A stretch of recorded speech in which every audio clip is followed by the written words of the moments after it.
বিমল মন্ডল না, বিমল মন্ডল আমার কাছে করেনি কেন? তার কাছে পেমেন্ট দিকে জামাল প্রেসক্রিপশনটা কত নাম্বার?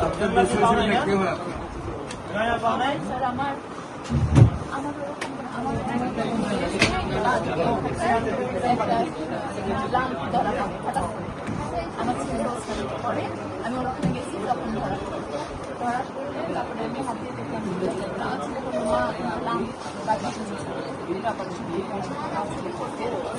তখন আমি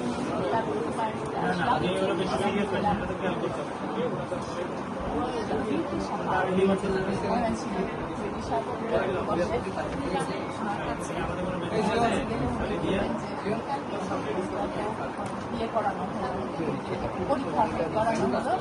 এটা হচ্ছে আলট্রাসাউন্ড করার পরে আমাদের কোনো বায়োপসি তারপরে বায়োপসি তো আমি করিনি, আমি বায়োপসি করতে চাইনি, আমি বায়োপসি করাবো না, ভয় পেয়েছি।